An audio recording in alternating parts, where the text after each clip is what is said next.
পড়াবাই করো পড়তো ওগুলো সব না স্যার করি নাই। কেন? স্যার সমস্যা আছে। কি সমস্যা? স্যার অনেক সমস্যা আছে। হ্যাঁ বলো, সমস্যা কি বলো? স্যার বলবো? জি বলো।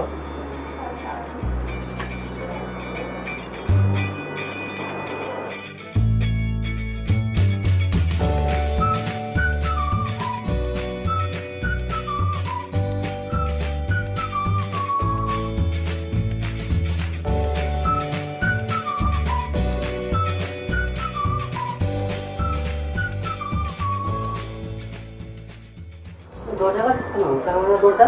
স্যার বসেন বলতেছি। না তুমি দরজা লাগিয়ে না জানালা কেন? স্যার বসেন আমি বলতেছি। সমস্যা কি বলো না তুমি? স্যার বলতেছি। স্যার একটা কথা বলার ছিল। হ্যাঁ বলো, তারপরে কি দরজা জানালা লাগিয়ে বলতে হয়?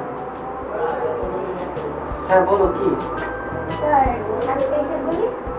কাছে আসবা কেন? কি এভাবে বলা যায় না? স্যার এভাবে বলি না। স্যার কথাটা বলুন কি? স্যার আমি না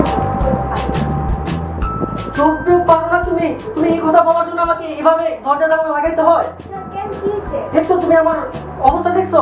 এভাবে কেউ দরজা জানালা লাগাই যোগ বিয়োগ অঙ্ক শিখতে আসে? তুমি এত বড় ক্লাসে পড়ো, আমার আসলে বিয়ারের তো কাজ আছে। ছেলের কারণে ভাই তাই বলে কি তুমি দরজা জানালা লাগাবে যাবে? আমার আমার কি হচ্ছে তুমি জানো? স্যার কি হয়েছে স্যার? দেখো তো আমার শরীরটা ঘাম ভেঙে গেছে, বুঝছো? তুমি একটা কাজ করছো, তুমি এটা কি করলা? এবার তুমি তো আমাকে এভাবে বলতে পারতা স্যার আমি যোগ বিয়োগ পারি না। তো এভাবে দরকার ছিল কি এটা? স্যার আমি চাই না কেউ জানুক আমি যোগ বিয়োগ পারি না। ঠিক আছে তুমি আমাকে বলতে পারতা, তাই বলে কি দরজা জানালা পর্দা সব লাগাই দিতে হবে? স্যার না তোমাকে আমি পড়াবো না। স্যার সরি আর কখনো হবে না। না দেখো আমি তো পড়াবো না। আজকে দেখো আমার শরীরটা অনেক অসুস্থ, ঠিক আছে আমি কালকে থেকে পড়াবো, আজকে পড়াবো না, আজকে এখানে এতটুকু থাক।